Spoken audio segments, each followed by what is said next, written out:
Red Hawks Coaches Show. Live from Wings, etc. Hear the Coaches Show each week on SEMO ESPN 1220 and 1470. And also at SEMOESPN.com and the SEMO ESPN app. Also, watch the Red Hawks Coaches Show webcast live at SEMOESPN.com. Now, let's go live to Wings, etc. For the Red Hawks Coaches Show.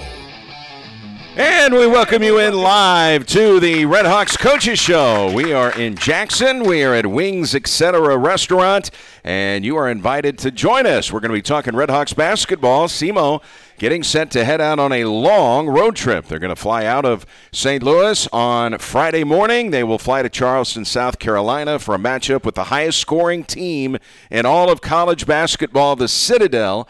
And then they will head south to Florida State University, the 11th ranked team in the nation. So the Red Hawks will be logging a lot of miles, playing some good competition, and we'll be talking Red Hawks basketball over with the associate head coach at Southeast Missouri State. Adam Gordon is here.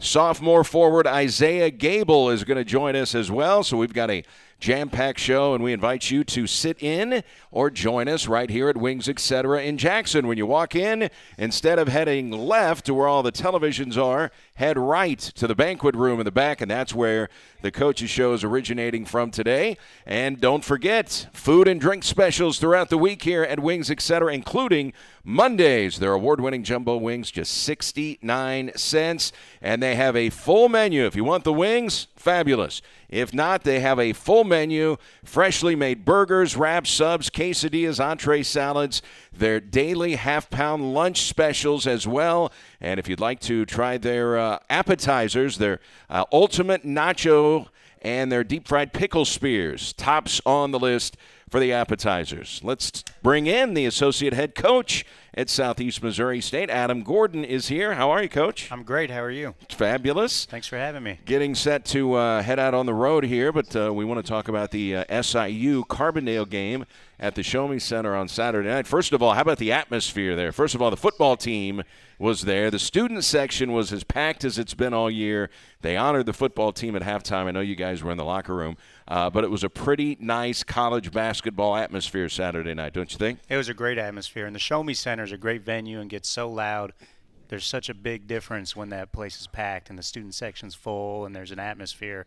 Our guys come out fired up. It really gives you an extra edge. There was a play where there was a missed shot, and Gabe McLaughlin came with a follow dunk, and every student in the place, including the football team who was closest to the basket on that end of the floor, all leaped out of their seats, and they were on their feet, and that was about as loud, I think, as the place got Saturday, don't you think? Eric, I got up on my feet. I don't, I've seen so many dunks, so I don't get too rattled by them, but that was pretty impressive. I got up, and I think I flexed for a second. You know who flexed?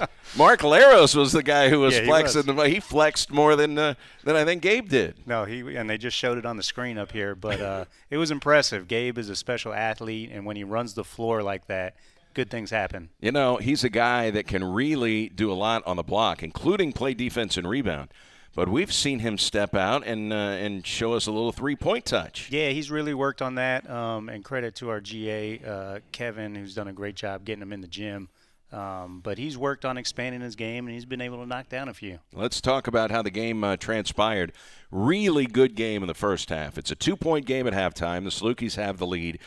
8 lead changes and 5 ties in the first half. So you're thinking, man, this game is going right down to the wire. What were your thoughts on the way your team played in the first half? And then what was the message from Coach Ray at halftime?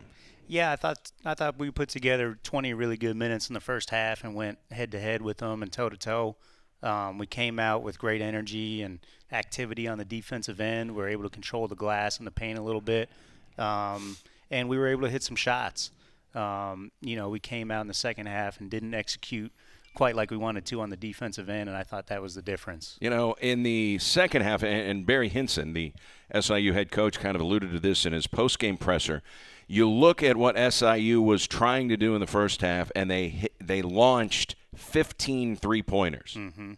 He said, that's not what we're trying to do against Southeast. We want to pound the ball in. So in the second half, what did they do? They came out, they only shot 6 3-pointers, and the final points in the paint numbers, 36-12 in favor of SIU. I mean, they just had a size and strength advantage, and they took advantage of it. Yeah, and that was our game plan, was to keep the ball out of Pippen's hands. Their center, Kavion Pippen, is really good around the basket and has as good a touch of it as anybody I've seen in a while in the paint. So, our plan of attack was to keep the ball out of there and force them to shoot those threes. And we've been really good all season at baiting teams into that with our pack line defense. And in the second half, they were able to come off ball screens and whip the ball around the perimeter, be a little more patient, and really feed it inside to Pippen. And that's what hurt us. And some of that is credit to, our poor execution on the defensive end, but some of that is a credit to their determination to pound it inside and their size of their guards. They got 6'5". Marcus Bartley's a 6'5" point guard coming off those ball screens, and just his ability to have that vision over our defenders, our smaller guys, is a huge advantage for them. And for those who don't know, Kavion Pippen is 6'10", went to Three Rivers Community College. You recognize the last name. He is the nephew of NBA Hall of Famer Scottie Pippen, and wears Scottie's number 33, as a matter of fact. I don't know how good he is from 10 feet out trying to shoot the jumper. He didn't have to. He was 9 for 11, but all of his catches, would you agree, were inside of 3 feet in that game? Yeah, they were. And, again, going back to the difference of the two halves, the first half he was 3 of 5, so we did a pretty good job, 6 points for him. Second half he was 6 for 6 from the field. So that was the ball game. And once he started scoring, it opened things up for their other guys and really was the difference. But what's crazy about Kavion Pippen? He's 6'10", as you mentioned. Scottie Pippen was maybe an inch shorter and was a point guard, shooting guard. 6'9". Can you imagine that body bringing the ball up the floor? Or a point forward? Point forward, yeah. I mean, he used to handle the ball a lot, even when MJ was there. And then after Michael Jordan left, he still handled the ball a lot. That's right. Now, you've been to Central Arkansas, right? I have. Okay. I mean, that place, his picture is everywhere. His picture, his name is all over that basketball arena. As it should be. Yeah. So Kavion Pippen, really one of the differences in the basketball game. He didn't end up being the leading scorer, but just his presence alone really made other things really tough for Southeast. I think they hit 9 of their first 12 shots. And, some of the three-pointers that they hit in the second half, they had pretty good looks because you at some point had to make the adjustment on Pippen, which opened up the perimeter just a little bit for him. Yeah, absolutely. And in the first half, we did a good job of helping off the perimeter and really keeping the ball out of the paint. In the second half, not only did we not take away Pippen, but we were kind of stuck in no man's land trying to help take that away. He was scoring, and then we're really not covering the shooters either because we're worried about him. And that's when they really went on that run to bust it open the first 8 minutes of the half. I don't know how good Murray State is, and I don't know how good Belmont is, but those are always cream of the crop in the Ohio Valley Conference. But if you look at the schedule for the Red Hawks, couldn't you make a pretty solvent argument that the best teams that you could potentially play this year are Florida State and SIU? I mean, the Salukis last year finished second in the Missouri Valley, which is a higher-rated league than the OVC. They finished second, which was their highest finish since 2007. And he's got everybody back. I mean, he's really got a nice team. And then with the influx of the freshman Darius Bean, a highly sought-after recruit, played a lot of minutes against Southeast on Saturday night. I mean, this is definitely, if not the second-best team you're going to see, it's going to be one of the top 5 teams on the schedule for the Redhawks this year. I mean, is that a fair statement? No question about it. Southern Illinois has the build of a NCAA tournament team. And they're all veteran. They're juniors and seniors, right? That's right. They start 4 seniors, and the guys coming off the bench are, for the most part, seniors and juniors. And, all of their guys can score. You look at their stats, they're very balanced. Yeah. So when you got a big low-post presence like Pippen, you have to help off somebody, and they really have threats all over the floor. So, and they're playing 4 guards around Pippen now, which makes them really tough to deal with. And you look at all the defensive statistics in the Missouri Valley Conference. They're 1 in scoring defense, 1 in field goal defense, 1 in three-point field goal defense. I mean, statistically, they are the best defensive team in the league. And if they can get balanced scoring like that, I mean, that's a pretty well-rounded team. No, they're good. And Coach Henson does a good job, and that's what they always pride themselves on, is being able to defend. So when you add in the offensive threats that they now have, they're a dangerous team for sure. Boy, you look at the way that they're scoring rounded out. Sean Lloyd, that was a career high for him. But I think he's playing the position, at least in that game, of Armand Fletcher, their leading scorer, who was suspended for the game. And I think that did you think that may have opened a few things up in the game for Sean Lloyd? Well, I think what really opened it up for him is Pippen again. Our emphasis on taking him out of the game left somebody open, and Lloyd is the one guy who's not as strong of a perimeter shooter. So we were trying to help off of Lloyd, and we ended up in the second half not really doing a good job of Pippen containing him. And since we're helping off of Lloyd, he had a lot of openings, and that was a little bit by design. But we were kind of, again, stuck in no man's land, not really taking away the paint and not taking away Lloyd either. You played a pretty solid game in terms of a lot of the statistical analysis of the game. Only 11 turnovers. You turned SIU over 10 times. Points off turnovers were dead even. So, you took care of the basketball. Very good against one of the better defensive teams you'll see. Yeah, we did, and we really scored the ball. 73 points against a team like that is pretty good. They just held St. Louis University, I think, to 56 points, which is a season low for SLU. That's right. Yeah, so it was encouraging to see our guys able to, continue to grow on the offensive end. And, I think we've shown in stretches that we can play with anybody. To do that against SIU in the first half, our second half against St. Louis, a really good team. Right. But what we have to do is we're a young team, and right now we're playing 20 really good minutes, 25 really good minutes. We got to grow that into being able to put together 40 good minutes of basketball. And, when you have a young team, the thing that lacks is consistency. So that's what we're trying to build towards, is becoming a more consistent club. Redhawks associate basketball coach Adam Gordon is our guest. Coach Ray out recruiting today, so he is in transit back to Cape Girardeau. So Coach Gordon is joining us. We're going to hear from Isaiah Gable, who has been in the starting lineup, Coach, every game so far this year, and he had a pretty nice performance, I thought, Saturday against SIU. Yeah, he did. Really, his last 2 or 3 games have been pretty good for him. He's been shooting the ball well. He started off the year, shots weren't falling for him. And what he really did is increase his activity level on the glass and on the defensive end. Now you're not thinking about your offense so much, and all of a sudden your shots start falling. And so you're saying it's a mental thing? Yeah, I think basketball, sports in general, is mental. So, once you learn to – and he's just a sophomore, and he only played 10 games last year due to injury, or 10 or 12. So once he gets comfortable out there, the things you're good at, shooting for him, just start to naturally fall for you. And now, 2 big block shots in the game? Is he turning into a shot blocker, Coach? What's going on here? I don't know about that. I think that was a little icing on the cake. That's a bonus if he can give us some shot blocking, but it's not really what he's known for. Well, maybe he turns into a bit of a shot blocker. But 8 points, 4 rebounds, 2 assists, 2 blocks, and a steal in 25 minutes. Pretty good night at the office for Isaiah. Pretty good. Isaiah Easy Money Gable. That's his nickname. Wow. Now, did he come in with that, or was that thrust upon him here? I think he gave it to himself. You can't do that. the rules state you can't. There are rules. You got to follow the rules. Can you give yourself a nickname? Well, you're going to have to ask him in the next segment. We need to get to the bottom of this. Right.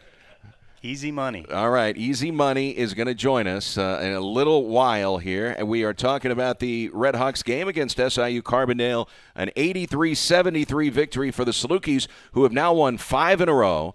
They have also won 8 of their last 9 games, so they're the hottest team right now in the Missouri Valley Conference. The Redhawks now 5-5 as they get ready to head out on the long road trip. Good to see Ladarius Brewer kind of, shake off whatever was going on. His offense was kind of hit and miss a little bit. He had the off night against Western Illinois, which we'll probably never see another 1 for 13. And then the whistles, which were chronic down at Mississippi Valley State. You win the game easily, but he was kind of in foul trouble most of the game, so never really got into a rhythm. There were times Saturday night where he was definitely in a rhythm and led the Redhawks with 17 points. Yeah, absolutely. And this is new for him. Last year he had a great freshman year, averaged around 15 points a game. But now he's the focal point of our opponent's scouting reports. So when you come to play the Redhawks, your game plan is going to be to take out Ladarius Brewer. And he hasn't faced that at the college level yet. And he's just adjusting to it. Again, sophomore, 10 games into the season, trying to feel his way through it. Because people need to remember, the guy at the top of the scouting report last year was Denzel Mahoney, not Right. Ladarius Brewer. Now L.A. is right there. That's right, and that's a hard adjustment to go through for anybody, let alone a sophomore. So he's like I said, feeling his way through it. But I agree. I thought, there were points in that Southern Illinois game that he looked like the Ladarius Brewer that we have come to expect. And the way that he's rebounding the ball and handing out assists, did you think that his game was going to evolve there? Well, he's so talented. He can do anything on the court that he wants to. The rebounding has been such a huge addition for us. He's been great on the defensive glass, really pretty consistent in that category from the start of the season. And the assists, yeah, absolutely has been great for us. He's such a threat off the ball screen that you almost have to commit 2 defenders to him, and he has such good vision that he's able to pick defenses apart in that category. Well, it was unfortunate going into the game that actually Skylar Hogan's the leading scorer on this team entering the SIU game. Skylar had really been playing well. He's already picked up an OVC Newcomer of the Week award, so really starting to feel comfortable. His game was really looking sharp, and then all of a sudden he comes down with this stomach bug, so he had to miss multiple practices, and Coach Ray was just honest.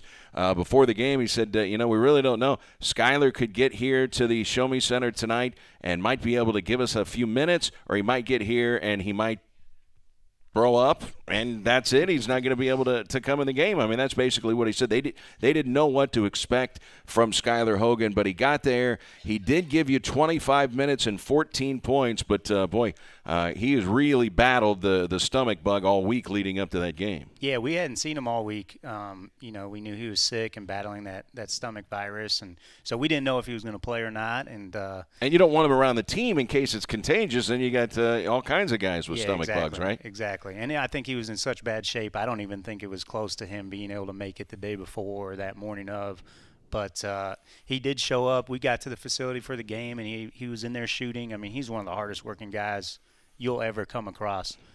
So he was there a few hours before the game shooting and wanted to try, and he actually played really well, I thought. I expected him, he's always going to make shots, but I expected maybe defensively he wouldn't be as into it, and he really was. He was active, and he gave us a huge lift off the bench for us. What does that say about Skylar Hogan in bed, dehydrated, nausea most of the week, and on game night he shows up and gives you 14 points and was your second leading scorer? Yeah, well, again, it just goes back to his work ethic. He works so hard and is so determined to be successful. And there's no secrets. Guys that work hard they do well. There's no secret ingredient or magic trick that you can do on game night. If you put the work in, usually good things happen. And again, he puts in more work than anybody. Associate head coach Adam Gordon for the Red Hawks joining us. Coach Ray out recruiting today. Easy Money Isaiah Gable going to join us a little bit later on in the show. So as you recap what happened against the Salukis, what was the message after the game to the team after, obviously battling SIU tough? They led at one point by 19 points in the second half, and you closed hard in the second half, hit a lot of three-pointers. What was the message from Coach Ray after the ball game? Well, I think two things. I think, number one, we were disappointed in our defensive execution in the second half. So we made an emphasis on there's no adjustments need to be made. We need to do what we do really well. And when things don't go well, let's not look for other answers. Let's just tighten up and perform better, execute better. And then the other thing is what I touched on earlier is we have to grow into being able to play 40 full minutes of good basketball. And right now, we've shown stretches again where we can play with anybody, but we have to be consistent and put that together for a full game. As an associate head coach or an assistant coach, you are on the recruiting trail a lot. I mean, Coach Keith Pickens is back there. He's on the recruiting trail a lot as well. All the assistant coaches are. For this year's roster, who were some of the players that you were pretty heavily instrumental in bringing to Southeast Missouri State? Well, first of all, before I jump into that, speaking of recruiting, did you have a good Sunday? I had a good Sunday. I had the day off. We had just got great Sunday. Just got done with the SIU game. Well, Coach Ray, our head coach, this is just to give you some appreciation for how much work he puts in. After that game, gets up, has a 6 a.m. flight out of St. Louis, so he's in the car at 3:30 in the morning, flies to go to a tournament. He's at the tournament from the first game starts at noon. The last game starts at 8 p.m. He's at the gym all day long on his Sunday, supposed to be his day off, and then gets up this morning for another early morning flight, which got delayed because of weather. But there's no day offs for him. And when you have a head coach, pounding the pavement on the recruiting trail like that, that's why we were able to bring in such good talent. It really starts from the top, and his willingness to go out there and be involved in the recruiting process is so huge for our program. So really, when you talk about guys coming into the program and who brings in who, it all boils down to these recruits see that the head coach, Rick Ray, is taking an interest in their game and their recruiting process, and that's been the difference for us to be able to bring in such talented pieces over the years. And Coach Ray, when asked about a certain player, he will immediately zero in on the assistant coach that really worked that player the hardest, who was the one in contact most with that particular player. Mm-hmm. And obviously he's very involved, but some of the guys who maybe you had the most contact with on this year's roster.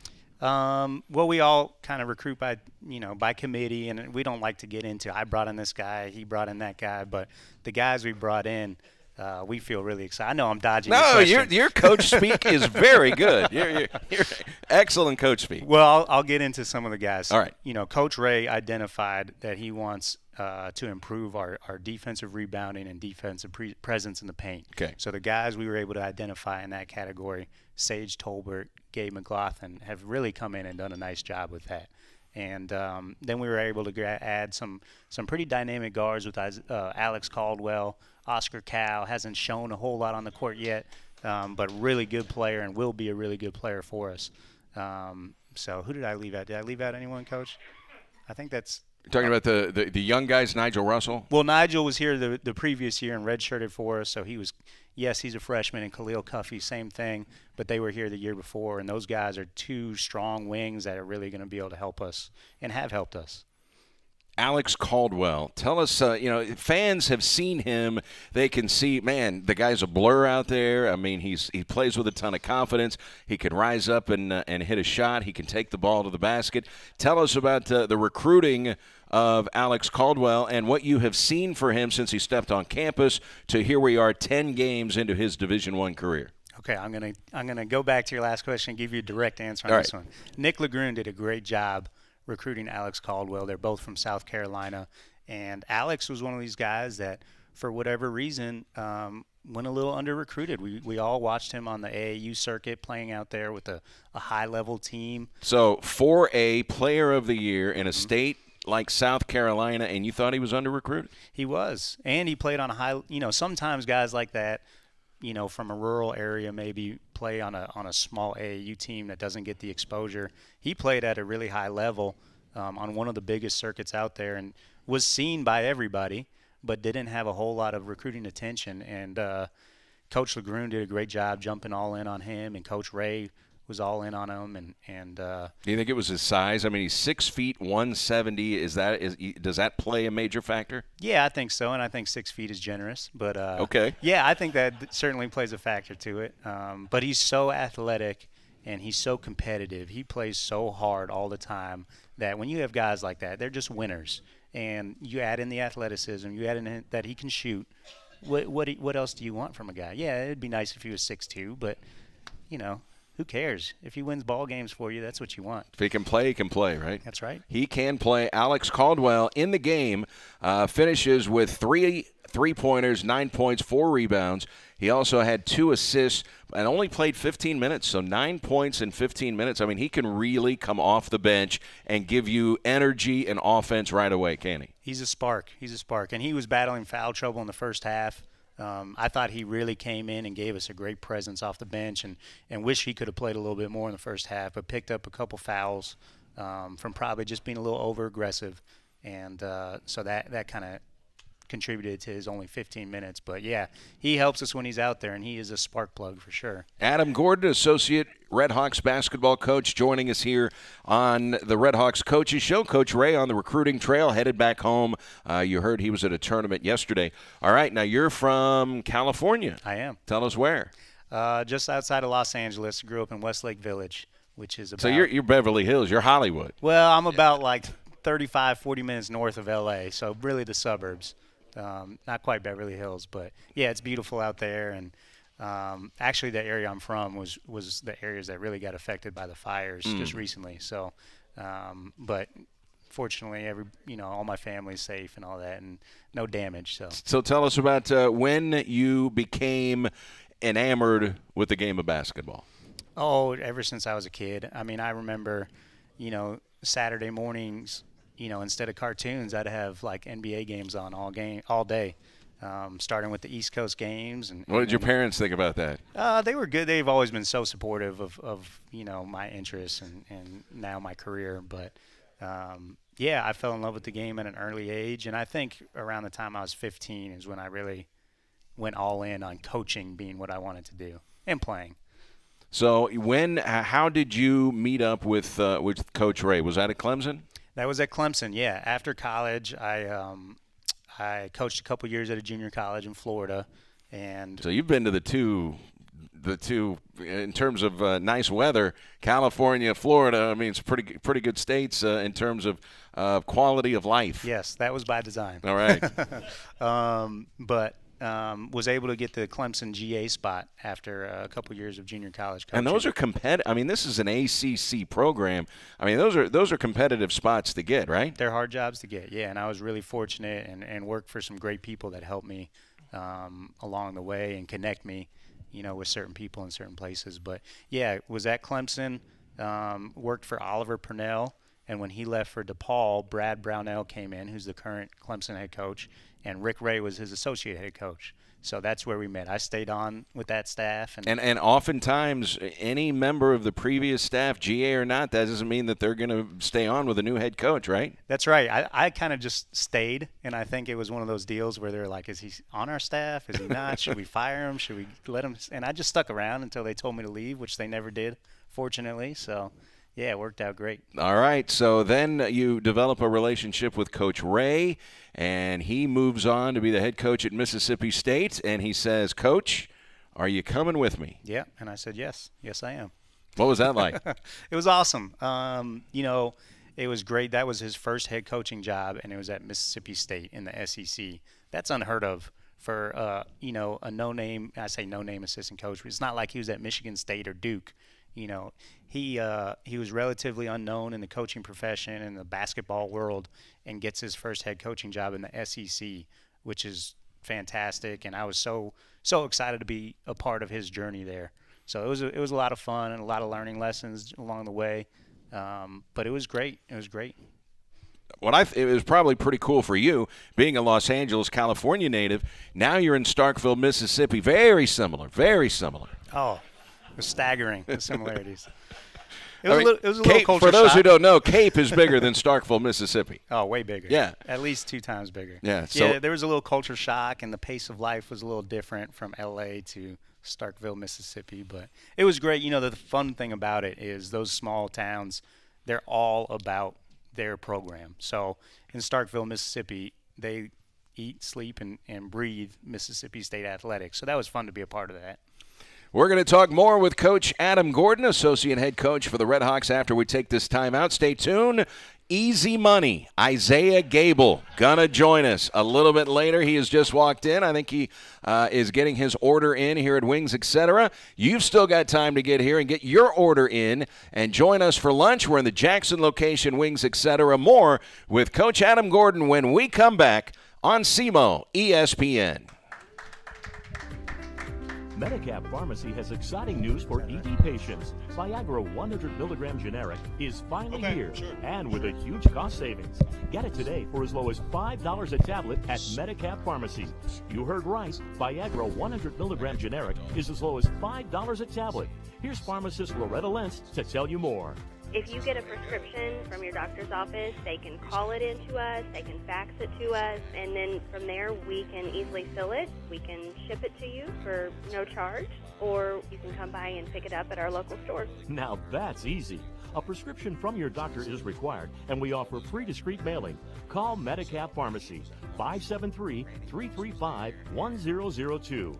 573-335-1002 or stop by 1020 North Kings Highway, Suite A in Cape Girardeau. We're open Monday through Friday 9 to 6, Saturday 9 to 1:30. Come in and cash in on the savings. Does having a game on the TV make a sports bar? Wings, etc. in Cape and Jackson beg to differ. They take their sports bar status seriously. Wings, etc. is the host of the SEMO Coaches Show every Monday from noon to 1. You can watch SEMO away games at Wings, etc. Plus, get lunch specials and daily specials like 69-cent wings on Monday, 69-cent rib tips on Tuesday, 59-cent shrimp on Wednesday, 69-cent wings on Thursday and Friday too. Plus, they've got free Wi-Fi and a full-service bar and craft beer. Wings, etc. The definition of a sports bar. And now, your ESPN Radio Network local weather forecast. A warming trend will take us through midweek with temperatures into the upper 40s and low 50s for daytime highs tomorrow and Wednesday.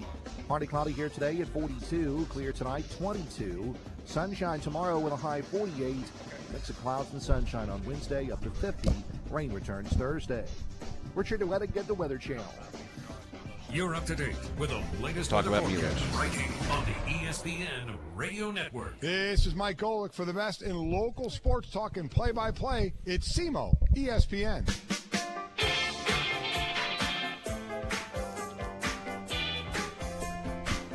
Welcome back. Wings, etc. in Jackson. The Red Hawks Coaches Show here on SEMO ESPN. Coach Rick Ray out on the recruiting trail, and Associate Head Coach Adam Gordon is here.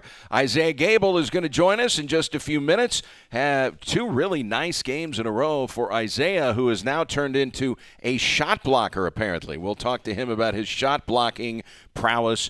That's all coming up. The Red Hawks getting set to head out on the road. Coach Adam Gordon is here now. Red Hawk fans remember Milos Vranic, who was a Red Hawk for the last couple of years. He's a really cool guy, fun guy. Very popular with his teammates. But we've got a Milos Vranic piece of information to pass along. Yeah, I got to give Milos a shout out. When we're on Saturday getting ready to tip off against Citadel, he'll be walking across the stage at the Show Me Center, getting his degree in business, which we're very excited about. And not only is he doing that, but he's doing it with honors, which is really pretty impressive to be able to juggle, athletics and your academics. And then on top of that, being able to do it at such a high level that you're graduating with honors is really impressive. So just wanted to give him that quick shout out. I think proud of him. That's great. I had somebody the other day ask me, boy, I noticed that there are some foreign players. They're not real familiar with college basketball. Like, well, that's become a trend over the last couple of decades. All of the foreign players who see an opportunity not only to come over and further their athletic career, but also their academic career. And Milos falls into that category. I mean, Serbia to, I can't remember if it was North or South Dakota, one of the Dakotas. North Dakota, and then Cape Girardeau, Missouri, and now, he's probably, I'm just guessing, probably headed back overseas to play pro ball. He is. Well, he's heading back to Serbia. I think he's going to be in the States for another week after graduation, then heading back home. And, yeah, he's going to try to make a career out of basketball over there. So the one thing I'll say about Milos, the ladies like Milos. Everybody likes Milos. All right.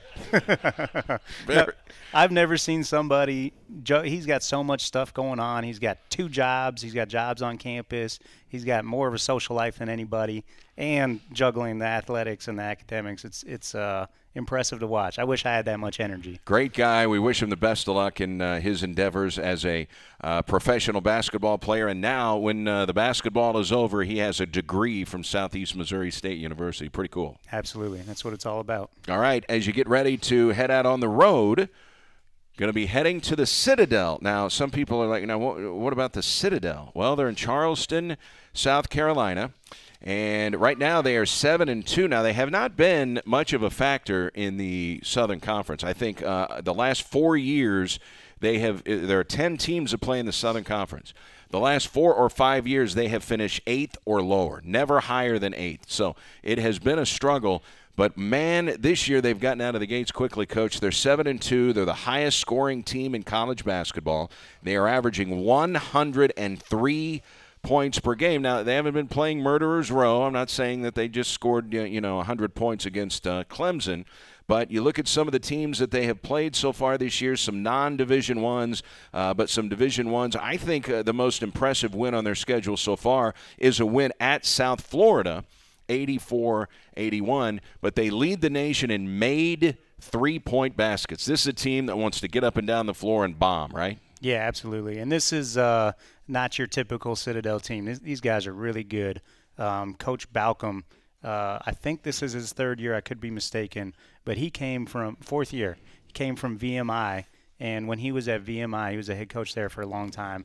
They were always one of the best three-point shooting teams in the country, always put up a lot of points, and didn't win a ton of games because of the recruiting limitations you have at a military school.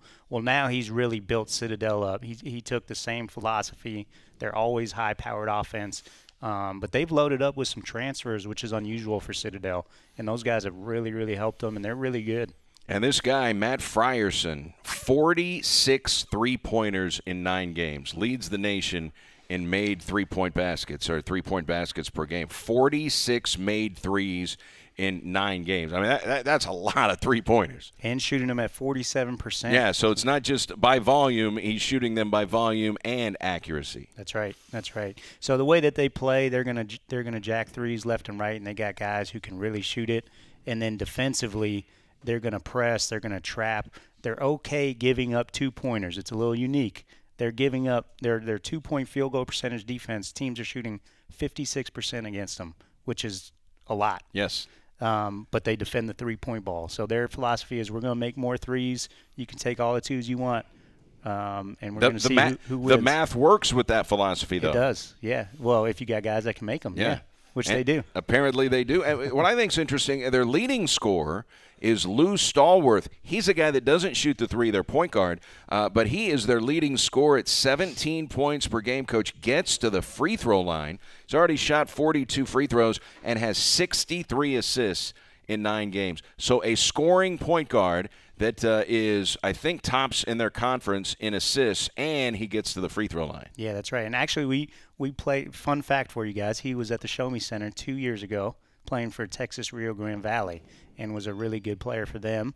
And now he's a grad transfer, one of the transfers that's really helped the Citadel. And he's come in. He's a big body, strong point guard that really can get downhill into the paint. And when you got that many shooters around him, you got to make a decision. Do you stop the drive, or do you stay at home and stay with the shooters? And obviously, that's putting a lot of defenses in a bind so far this year. So, I mean, anybody that just thinks, okay, the Citadel, they really haven't been a basketball power, they're not really paying attention. I mean, this team is scoring a lot, and they're going to be a tough team to defend. No, look, they've scored over 100 points 5 times this season already. That's unheard of. And you mentioned the wins they've had at South Florida, James Madison, High Point. Yep. They beat High Point. Mercer, who's always really good. They had not beaten Mercer in decades. Yeah, Mercer's always great. Yes. That's a really good mid-major program, and to go and beat Mercer's impressive. All those wins are pretty good. So, yeah, we'll have our hands full. We've got a hard schedule, and it doesn't get easier. So they've won 5 consecutive games, the Citadel, and that'll be in Charleston, South Carolina. Very interesting. I think it's, obviously they're in the Eastern time zone, so it'll be 1 o'clock there, but a noon start time. I'm not sure we've got another noon game this year. Well, when we scheduled that game, we were talking about the start times and, hey, can we play at this time? It'll make our travel a little easier. And I got a very contrite email back saying every game for the last 4 years on Saturdays have been at noon. And I said, okay. We'll see you at noon. All right. So that's what they do at that's how they the do Citadel. Yeah. All right, but that'll be interesting because I know you guys work on a very specific routine, and the routine to this point has not included playing a noontime basketball game. Yeah, and it's not unheard of. It's not that. It's not like it's 10 a.m. So a noon game, yeah, you move things up a little bit. We'll hopefully have our guys eating at 8 a.m. We probably won't do a morning shoot around if I had to guess. But yeah, that's playing at noon. Come on, you should be up and ready to go by then. Ready to roll. See, I know when I talk to Coach Tuke for football, he wants to get up and play. Man, yeah. Give me the early game. Yeah. He wants an early game. I would think that college basketball coaches would be the same way. Let's not lounge around the hotel all day. Let's go hoop. Well, you never know. But I feel the same way. There's nothing worse than sitting at a hotel for a 9 p.m. tip-off, and you're spending all day just anxious and waiting for the game to start. So I like it. I like playing and getting it over with, and then you get the rest of the day to digest what just happened. And we were at Mississippi Valley State, and unbeknownst to us, they kind of changed the start time on us. So we had an extra hour in the hotel. That doesn't happen very often. You usually kind of you sign a contract with a school, and usually you kind of stick with that contracted start time. So it was a little different this past week. That I don't know that angered everybody in your camp, because you came out and played really well against Mississippi Valley State, a 20-point win, and they had not lost a game at home, and they were coming off a home win over Southeastern Louisiana. Yeah, obviously the extra hour didn't hurt us in that preparation. But, yeah, we did. We came out and really proud of the way our guys competed, because our shots weren't falling early and we were struggling to score. But we really defended and defended and defended the whole game. And we talk about being able to put together 40 minutes. I thought we really did that on the defensive end against them and held them to 31% from the field, which is outstanding, and just kind of separated slowly. It wasn't a big spurt where we went from being up by 6 to up 20.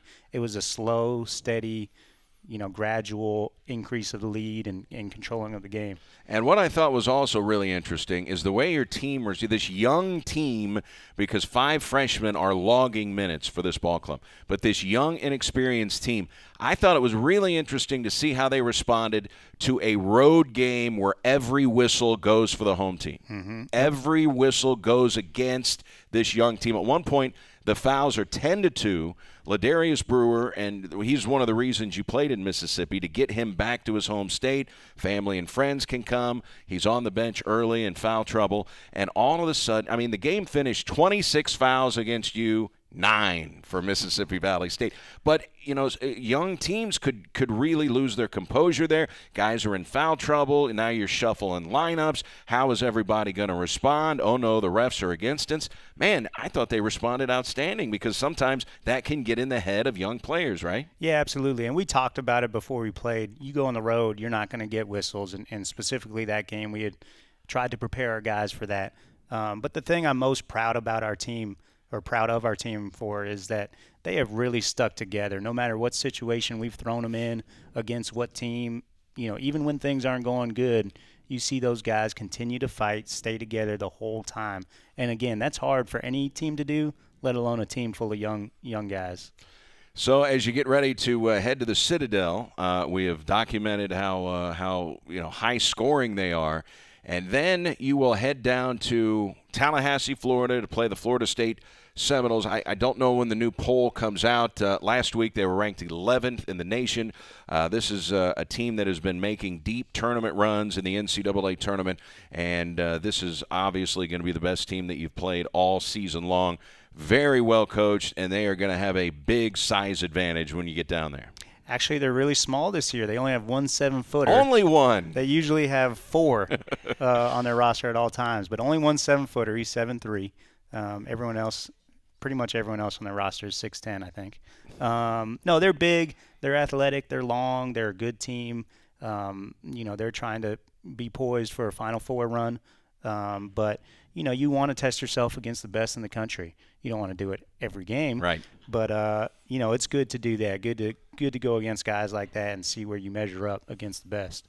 Well, you're not going to measure up in terms of their size, but maybe you measure up in other areas. But Florida State going to be a fun time for the guys to get down there and see one of the fun states in the country. I lived down in Key West. I was stationed in the Navy down there for 4 years. That is a fun place, Florida. Absolutely. And, a great opportunity for Skylar Hogan, who's from Florida, to get back to his home state. And he'll have family at the game, so that'll be a great opportunity. But, our guys will be fired up to play at the, the highest level and on the largest platform.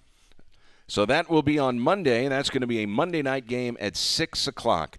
Now, we want to ask you about Bentley and Oliver. Yeah. Those are your two boys. Those are your two boys. Yeah. And you, anybody that does not follow Coach Gordo on Twitter, what's your Twitter handle? Coach Adam Gordon. Pretty basic. All right. I don't have any easy monies in there. No easy money. No self-proclaimed nicknames. Coach Adam Gordon, but you tweet about your kids a lot. I do. Well, they're the most important thing. I understand. My family. I'm a family guy, like we all try to be. But Yeah. Anybody after a home basketball game sees you walking around with your son Oliver? Yeah, Oliver is 10 months, just about 10 months now, so he gets fired up to crawl across the court after the game and really gets excited when Rowdy comes He's by. got good lateral movement already, He's noticed. pretty quick. Yeah, he's not going to be the tallest guy, but he's strong.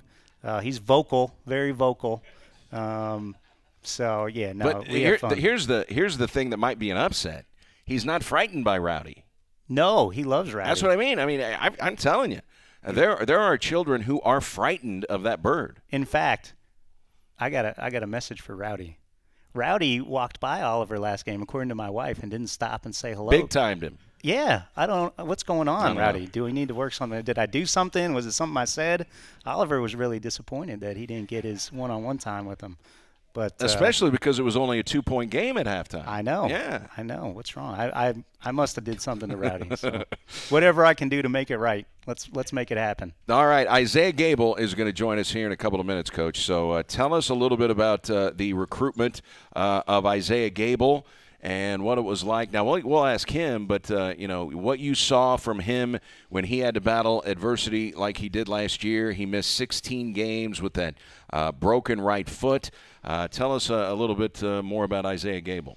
Well, going back to the recruitment, Coach Ray, as he talks about all the time, he loves guys who are skilled. And we're constantly looking for guys with size and skill level, which is hard to find. So when we saw Isaiah 6'7", the ability to shoot the ball in high school, he was bringing the ball up the floor, creating offense for his teammates. He was dunking on people in high school. We haven't seen that since. We thought we were getting this big-time athlete. No, I'm just kidding. So you're saying he's dunked as many times. He's okay. Go ahead. No, when we saw that combination of size and skill level and basketball IQ, it was a guy that Coach Ray, as soon as he saw him, said we have to have him. And he's been great for our program and really fit in well. Last year, unfortunately, broke his foot. Which was hard for him, but really has continued to work the whole time and didn't skip a beat. And his he gave himself the nickname Easy Money, but it's because he's such an easygoing, steady guy, and that I think really helped him. I don't know if that's why it is. I shouldn't speak for you, Isaiah. He can tell you why he named himself Easy Money, but to me, it's because he's an easygoing, even keel guy, and that probably helps when you face adversity. You don't get too high, too low. And he does really, really work on his craft. So, when shots started falling for him these last few games, I don't think anyone was surprised by it.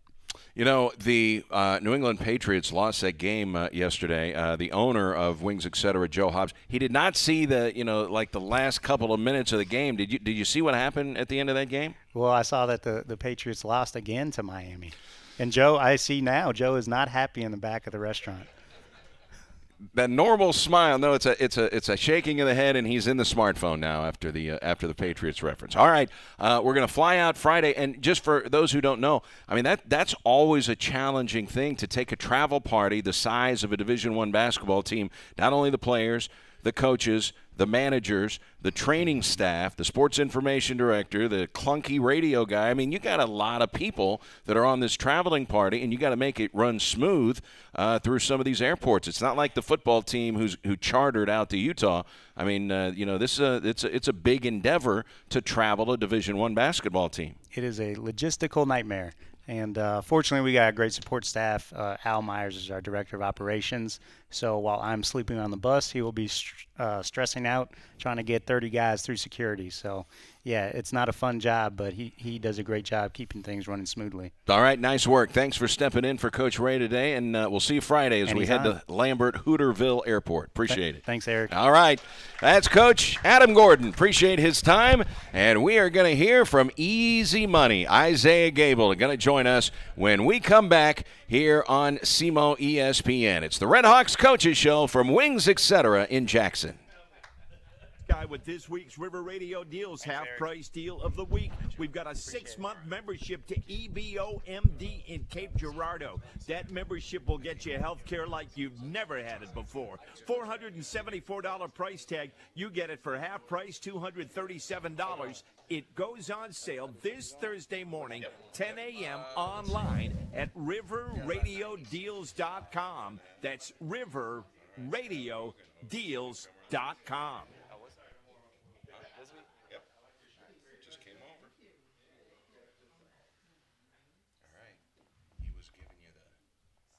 Technology Truth, brought to you by Geico. Technology Truth. Truth, you have 14 login passwords, and you can't remember any of them. Doug 1, Doug 2, Doug is awesome. Doug is awesome 1, 2, 3. Truth, it's so easy to switch and save on car insurance at geico.com. Doug is super cool, ampersand underscore exclamation point, 1985. Knew it. Geico, 15 minutes could save you 15% or more. I can't believe it. That we're playing 4-on-4 basketball with a barbershop quartet? Pass the ball, pass the rock. We're open, just pass the ball. No, I can't believe how easy it was to save hundreds of dollars on my car insurance with Geico.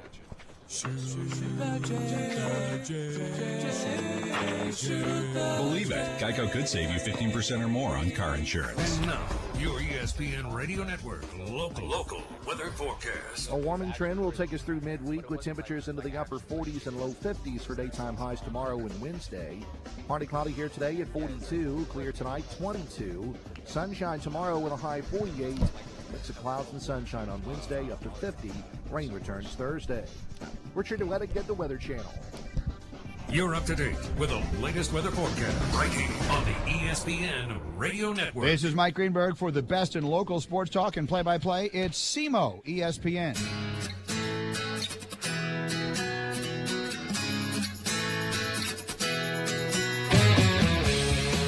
The Red Hawks Coaches Show from Wings Etc. Restaurant in Jackson. And don't forget, our next couple of shows will be over in the Cape Girardeau Wings Etc. location. But we are in Jackson today, and we want to thank Coach Adam Gordon for joining us just a little bit earlier for the first part of the show, the associate head coach of Southeast Missouri State and the father of Bentley and Oliver. We got to hear about them. Red Hawks getting set to head to the Citadel in Charleston, South Carolina for a Saturday game. And then they will play a week from tonight at Florida State University against the Seminoles down in Tallahassee. Jeff Hansa, the sports information director, just let us know the reason they're going to Florida, you heard Coach Adam Gordon say, that is the home state of Skylar Hogan. And Skylar Hogan was just named OVC Newcomer of the Week for the second week already this season. Really having a nice season. Right now he's the Red Hawks' leading scorer at 13 points per game. He is shooting 46% from three-point range. He has hit 23s to lead the Red Hawks. And, by the way, he's shooting 91% from the free throw line. Not a bad start to the season for Skylar Hogan. We are joined by Isaiah Gable, the Red Hawks sophomore forward from Greenville, Ohio. You and I were talking. Now, explain for those who may not be familiar a lot with Ohio. Tell us where Greenville's located. Greenville is so it's like the central part all the way to the west. Okay. So right near Indiana. It's like 45 minutes north of Dayton, Ohio. So that's a big city. Okay, so you probably played against a lot of guys out of Dayton. Yeah, we played most of our games, most high school games we played all around the Dayton area. So. Greenville High School, where you're the third all-time leading scorer, almost 1,200 points, and the school record holder for career three-pointers at Greenville High School. So it sounds like you used to like to jack the three at Greenville. Yes, sir. So, yeah, I had that. I had the season. Three-point record, then it just got beat last year. To one of my old teammates. Former three-point record holder. I had the career. I had the career one, just the season. Yeah, the season. Somebody. Yeah. What's this guy's name? We got to keep an eye on this cat. Noah Walker. Yep. Shout out to Noah Walker. He had a lot of threes. I don't know how many. Was that his senior year? No, he's here for another year. So that was his junior. So he's a senior now. So he might challenge it. Yeah, he could challenge it. I'm rooting for you, but you know what I'm saying. I want to keep the records. It'd be good if he falls, yeah. you know, 1 or 2 short. Great season, Yeah. but you know, you're second place. Yeah. All right. You have started every game so far this season. How cool is that for you? Because I know when guys get injured, and it's the first time they've really ever been injured. I mean, you broke your right foot, missed 16 games last year. When you're injured, I know sometimes athletes kind of have doubts about, man, you know, what's going on? When is it going to heal? How am I going to be? You know, what's my standing going to be on the team? Because I can't help out. I can't get out there and practice and play. How good does it feel to have come all the way back last year and went from freshman coming off the bench to sophomore starter in every game this year? Yeah, it feels really good. I just know that I had worked hard, like really after the season, and through the off season, just shooting with Coach Gordo and everything. So, and then when I was hurt, I was swimming all the time. I was just trying to work hard, just be prepared. Whatever I did, if I started, I came off the bench for this year. Yeah, so I just want to really just work hard to help the team this year. So. How's the foot? 100%, no issues whatsoever. It's all in the rearview mirror. Yeah, it feels really good. I have custom insoles and everything, so it feels really good. All right. Well, Coach Gordo kicked you right down the stairwell there with telling everybody that you nicknamed yourself Easy Money. We got to get to the bottom of it. What is the background behind Easy Money, and has that always been your nickname? It was kind of my nickname my senior year in high school. I was just playing one time, and I was just getting buckets. I was just scoring. And I said, that's easy. That's easy money. You know what I'm saying? Because I was scoring buckets, that's money. So it's easy money. Okay. Easy money Zay. So now, did you start referring to yourself as Easy Money, or because you said it, did your teammates and other people start calling you Easy Money? Because then we could construe that as you not having actually given yourself the nickname. I may have referred it to the first time, but then everybody started catching along, like they knew it was Easy Money. All right. So then, yeah. All right. I mean, maybe we could. I think it's a gray area, but I think we could go with yes. They kind of pinned Easy Money on you, even though that may have been your catchphrase. Yeah. Just said it one time and it stuck. Everybody started seeing having it. a catchphrase and nicknaming yourself something. Two totally different things in my mind. Totally different. I'm with you. Yeah, 100%. So. Boy, the last couple of games, you've really been shooting the ball well. What has changed for you the last couple of games in just strictly shooting the basketball? The first few games I wasn't shooting well. So I talked to some of the coaches. They just said keep shooting because I've been shoot. Yep. So after practice, I've been getting a lot of extra shots up after shoot arounds and stuff. I think that's really helped me. At the beginning of the year, I wasn't really doing that. But the last few weeks, I've just been shooting more outside of practice and stuff. Just trying to get going. So I think that's really helped me. Boy, and I bet Coach Gordo would be the first to tell you, I mean, that kind of stuff is critical. And when you start to see that you have success because you put in extra work, does that motivate you to get out there and put in extra work? Yeah, that definitely motivates me to just work more. So because I see that correlates. So.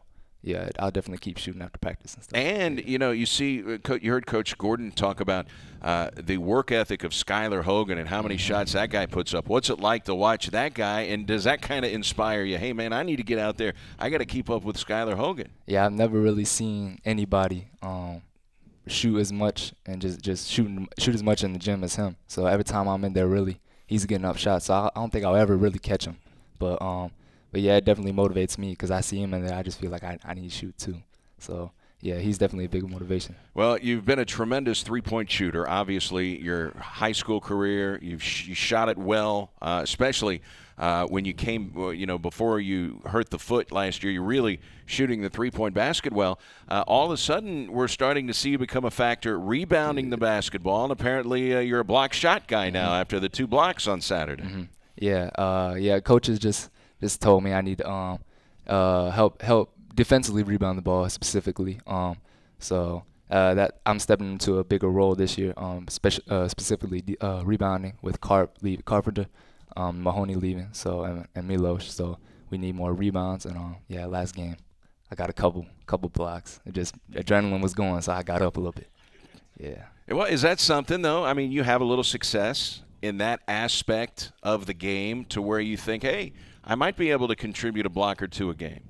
Yeah, I think I get a block or 2, but if I miss a block and I get a foul, it's not going to be good. Yeah, so. Coach Ray will not be very happy over there on the sidelines. But transitioning into really making a mental focus on, hey, I have to rebound more. What has that been like, and how much have you worked with the assistant coaches on, just little things that you need to do to be a good rebounder? Yeah, Coach Gordo, Coach Ray, and everybody has been just giving me more tips, just mechanics to kind of rebound. Like they say, H up, have your hands up ready for the ball all the time, because I constantly have my hands down.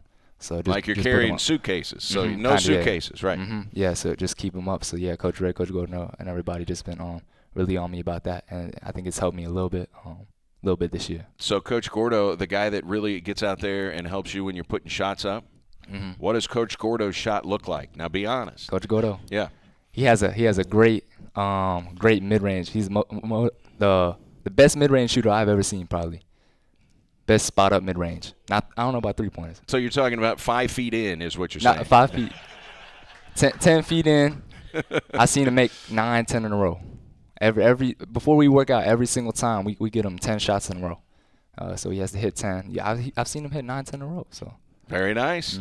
All right, you guys just lost the game to SIU on Saturday. Really good game in the first half. Boy, they are big and strong. That's a good team you played Saturday. Yeah, very good team. They were all mostly upperclassmen, so they played really smart, and they were all very physical with us. So yeah, I mean, I wish we could have won, but I think we played hard the first half. We just second half they just played a little bit smarter than us. I think they're a little bit more mature. So I think. Yeah, we'll come together next game. As a guy who's in the front court, Isaiah Gable, our guest for the Redhawks, as a guy that plays in the front court, how cool is it to bring in big, strong athletes? Now, they're freshmen, so we're going to see their entire evolution as a Division I player. Gabe McLaughlin and Sage Tolbert, guys that are with you along that front line, but guys that really have a lot of talent. Yeah, they definitely have helped us this year. Definitely helped me and Mark. Just rebounded the ball specifically. Sage is getting a lot of rebounds. That takes a lot of pressure off of me and Mark down there.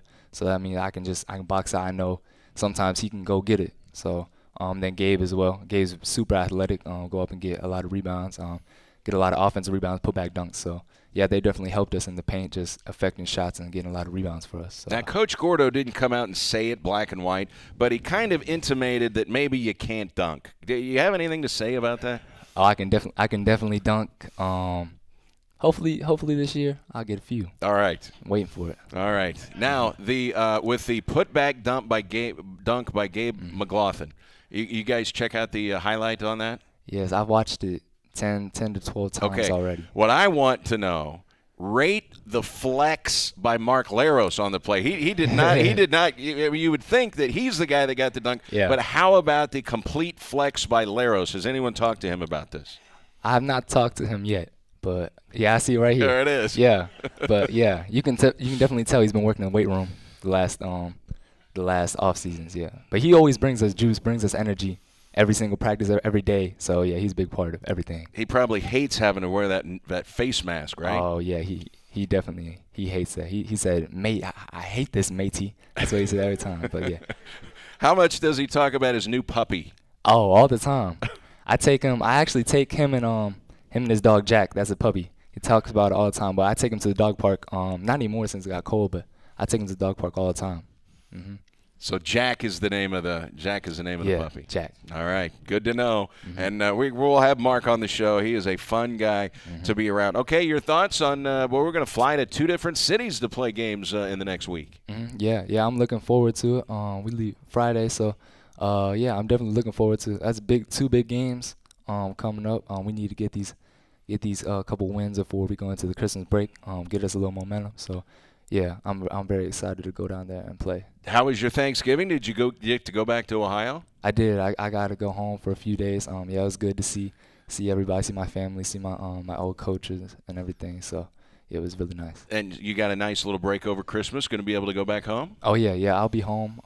I think 22nd we good to go home or something like that. Yeah, after the game. So yeah, but I'll be home for a few days. I'll watch my old high school play. So yeah. You might be able to, get a good close-eye view of that guy who's trying to take your three-point record, right? Oh, yeah. I'll definitely see what he's up to this year. So they'll be leaving on the 22nd. The 21st, the Redhawks play Abilene Christian. If you haven't followed them, they are 9-1. So the next three opponents for the Redhawks are playing really good basketball. Okay, we got Coach Adam Gordon's Twitter address on social media. Are you at Easy Money 1 or anything like that? Where are you? Just Easy Money. Easy Money. The only one. On Twitter? At Easy Money. Zay. Easy Money Zay. Okay, Zay, what do you mean? Like, that's my nickname. Like Isaiah, like Z-A-Y. Z-A-Y. Easy Money, Z-A-Y. Yeah. All right, yeah, there it is. You can follow Isaiah, Easy Money, Zay on Twitter. And Isaiah, great to see you. Yes, Thanks sir. so much for the time, and we'll see you Friday as we head to South Carolina. Yes, sir. Appreciate you. All right. Yes, sir. That's Isaiah Gable. Thanks also to Coach Adam Gordon, Coach Rick Ray on the recruiting trail. We wish him safe travels back to Cape Girardeau. We'll get you back into the Stephen A. Smith Show on ESPN Radio. Don't forget, we'll be in the Cape location next week for another edition of the Redhawks Coaches Show from Wings, etc. So long, everybody. Southeast Missouri's ESPN Radio Sports Network, 1220 KGIR, Cape Girardeau, and 1470 KMAL, Malden. 1,000-to-1 play happens. And I heard after the game was over last night and, on some talk shows earlier today and flipping around, I heard some of the stupid. That's the stupid. Okay? It was 1,000-to-1 that the Dolphins were going to pull off what they did. So I'm not criticizing Brady, and I'm not criticizing Belichick. They both made a mistake, but neither mistake in any universe.